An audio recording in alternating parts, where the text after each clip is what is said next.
Good morning, folks. This is Mr. Dan coming to you from the Landscape Design Classroom, and today I'm going to talk to you about sustainability in the urban landscape.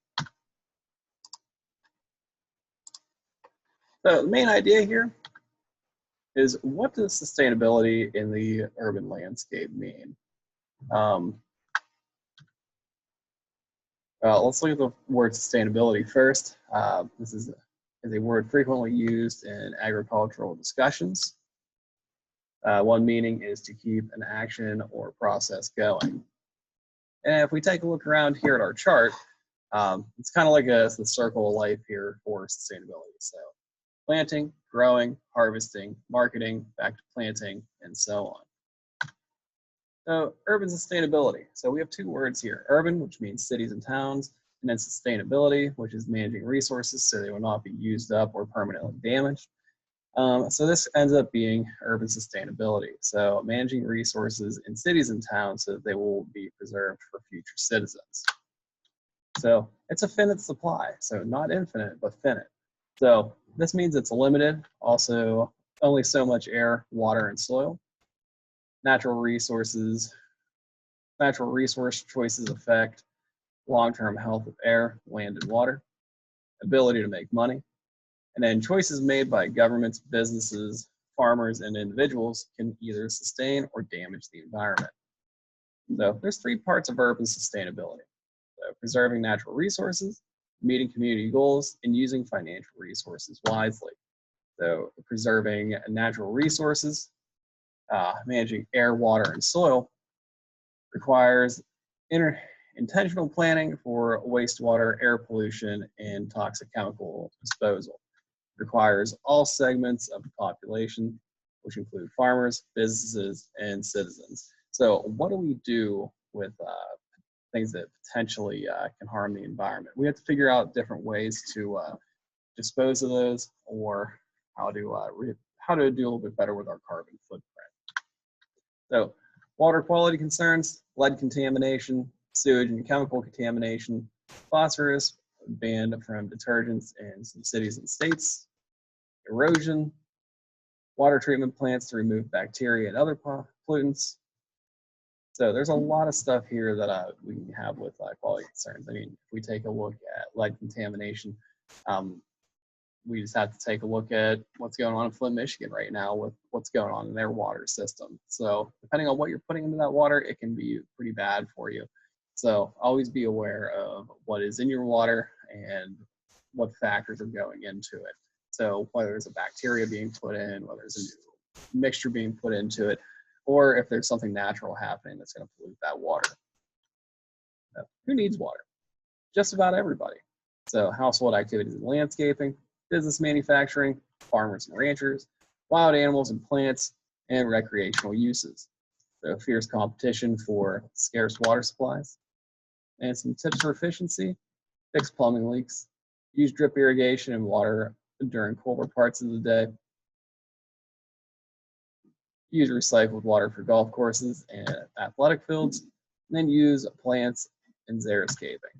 So tips for preventing water pollution: make sure you pick up your pet waste, test garden soil before fertilizing, keep plants healthy to reduce pesticide requirements, discard used oil properly, not down city drains, and use rain gardens to trap soil and prevent erosion.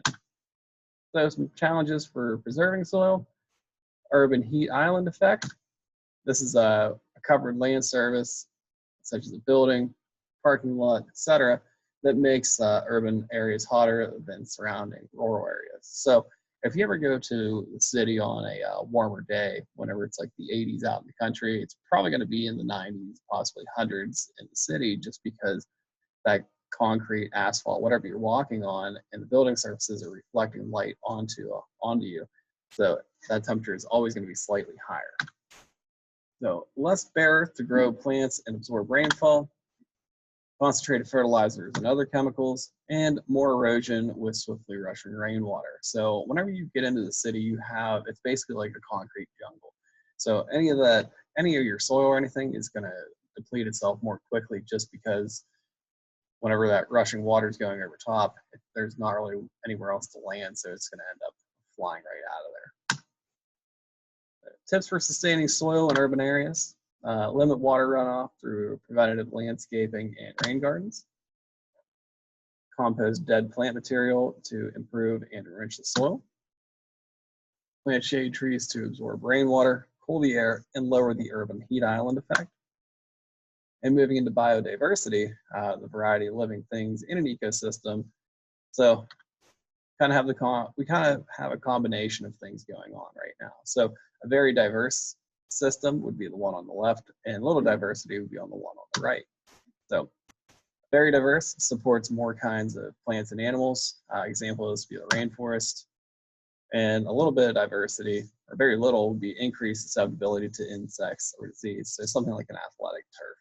So very rarely on that picture on the left are you going to find like extremely dry areas that are browned out. But the one on the right, you might find more brownouts just because there's not as much life growing in there to support that system. So using financial resources wisely, it all comes down to choices. So how much does it cost and what is the best use of a limited amount of money? Our government, which plant disease to research, park board, landscaping or soccer fields, for the homeowner, lawn or vegetable garden. And not everyone will agree on choices and spending priorities. So everybody has their own idea of what they want to do with their house or home or business or any of that kind of stuff. So whatever they decide to do is what they're going to decide to do. So solving money shortage. So some examples of this would be planting community gardens, volunteers maintaining trails and flower beds, master gardeners offering plant advice, sharing plants with neighbors, planting row to feed the hungry, and volunteers feel pride and ownership as they improve their communities and contribute to urban sustainability. So we do a little bit of that in here in class, working with different entities to kind of enrich the environment through community service. So it is very rewarding, and I would definitely highly recommend it. So meeting community goals. So here's some examples. Green plants for a sense of well-being, trees, flowers, and green areas to beautify neighborhoods and parks, fire prevention, low plantings to reduce crime, and good visibility for pedestrians and automobiles. So you want to make sure that you're visible from the outside to invite people in, but also from the inside to make sure you maintain safety. So the value of trees, increase property values, emotional and aesthetic benefits, reduce city noise, removes dust and chemicals, lower air conditioning costs due to shade, reduced erosion and rain spatter, and shelter for birds and animals. So the bottom line here is we need and want urban sustainability to keep our cities and towns beautiful and healthy for future generations. Urban sustainability is a juggling act between preserving natural resources, finding funding, and meeting community goals for quality of life. So we want to make sure that we're keeping everything beautiful.